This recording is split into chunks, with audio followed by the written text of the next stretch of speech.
Sige, doon ka na sa banyo. Pahiyain pa itong batang ito. Tayo lang nandito, ha? Ako. Princess, bagay yan sa'yo.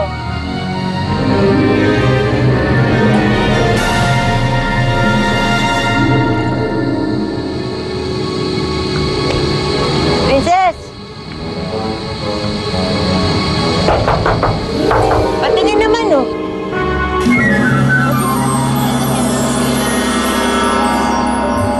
Ano, kasya ba?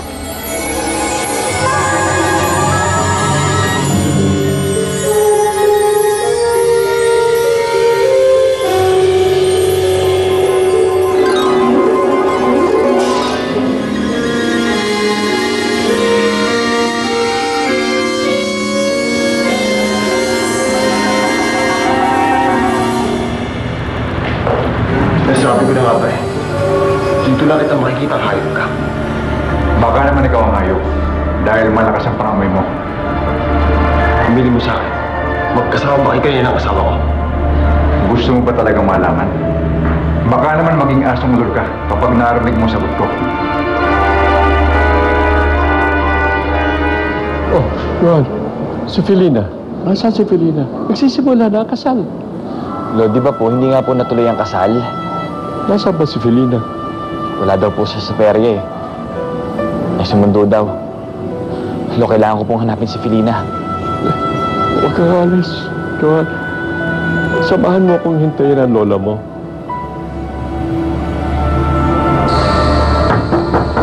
Princess! Princess, bubuksan ko na to, ha? Hindi ka pa sumagot, bubuksan ko to. Tol! May bisita ka, masona, magpaawa to. Ikaw, chismosa ka talaga! Nagawa mo dito. Di ba honeymoon ninyo ni Emilio? Umiyak ka talaga. Ano sinabi mo ko, Celestina? Di yung katotohanan. Huwag mo kong susubukan! Subukan! Oy! Tama na.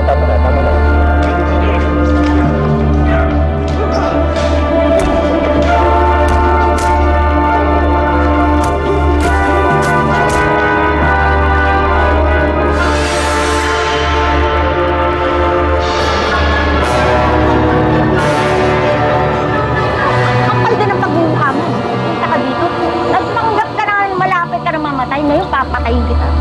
Ano? Walang iya ko? Buti alam ko! Walang iya ko! Walang iya ka dito! Halika dito!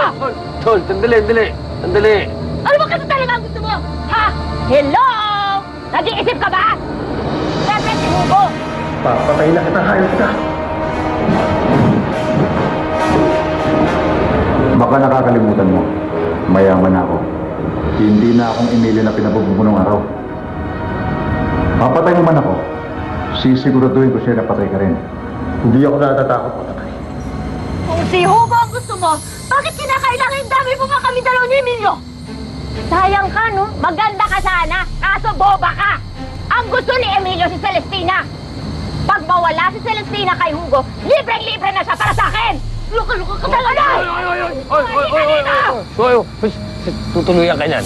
Igripuhan ka talaga niyan. Kilala ko yan. Mabuti pa mauna ka na. Sige na. Hoy! Sige na. Ara! Tama na! Tol. Bitawan mo muna yan. Baka... Minit ang ulo ko tuloy. Tama na yan. Nakakairite. Baka pa masaksak mo, no? Kapal ng mukha.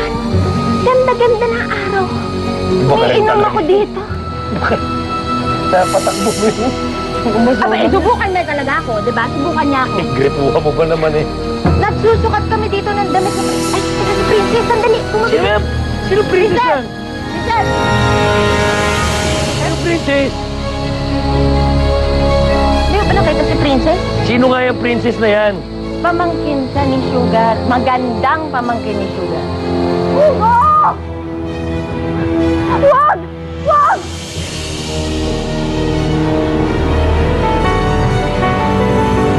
Anong ginagawa mo dito? Please, umalis na tayo. Hugo, nagpunta ako dito bilang asawa mo.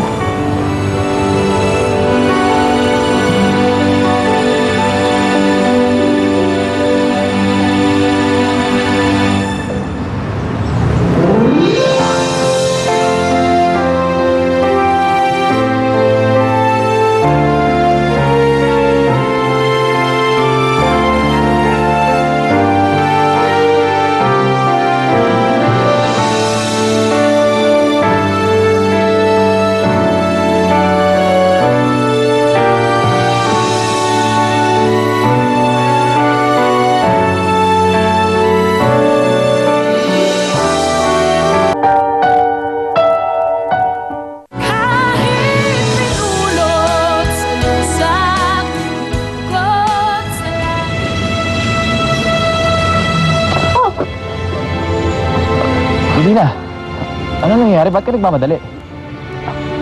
Wala. Hindi ko kayo napansin. Siya pala kayo. Well, kaya ako pumunta dito kasi gusto ko lang sana itanong kung bakit di ka pumunta sa kasal. Hinahanap ka kasi ni Lolo eh.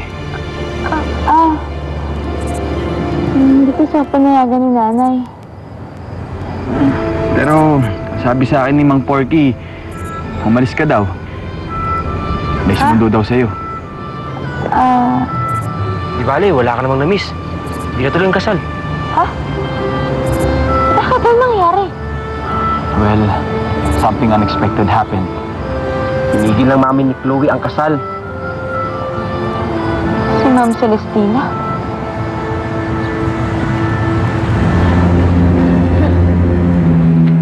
Ang sweet naman ninyo mag-asawa. Pagkatapos ng gulo sa kasal, mukhang nag-date pa yata kayo. Ma, kung mananermon ka lang, wala akong panahon dyan ngayon. Wala kang panahon? O talagang tanga ka? Talaga bang tatanggapin mo dito yung babaeng yan? Ina siya ng anak ko. Tapos. Ano ba talaga yung pinakain mo sa anak ko, ha? At kayang-kaya mong bilugin ang ulo niya, ha? Bakit naman ganito? Bumalik na naman ako sa dati kong itsura. Parang pinaglalaroan naman ako ng tadhana. Pinatikim lang sa akin yung saglit na kagandahan. Ba naman may sabi sa'yo hindi ka maganda? Yung nanay. Eh, bruha naman kasi yung nanay mo, no? Hello? Sayang. Nanay. Hindi ko na alam yung gagawin ko kapag nangyari ito ulit sa akin. Hindi na. Walang ibinibigay ang Diyos na hindi natin kaya. Pag gumanda ka ulit, naku, magandang problema yan, di ba, Ani? Iwanan mo na muna kami. Mama, aminado ko akong nanggulo sa kasal. Pero hindi ako nagsimula nito. Hindi niyo po alam ang buong kwento. Pero hindi pa rin dahilan yan para itutan mo ang anak ko. Sana lumandi ka na ng gusto at iwan mo na si Hugo. Dahil hindi ko maaatin na niloloko mo ang anak ko. Ginagawa ko ito para kay Chloe. Sana iniisip mo yan kapag kasama mo ang lalaki mo.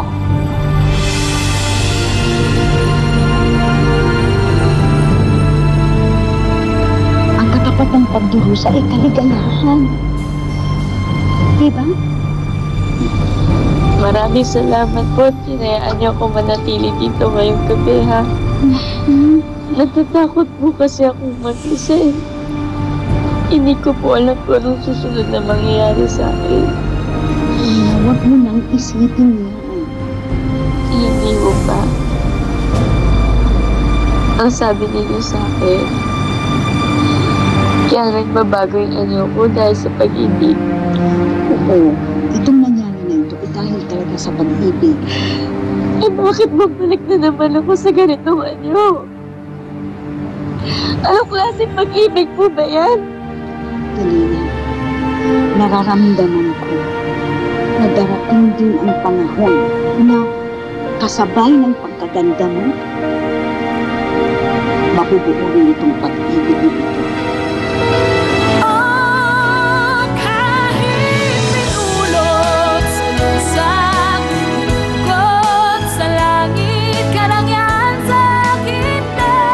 Hindi ko akalaing darating ang araw na ito. Magkikita ko tayo muli. Nina?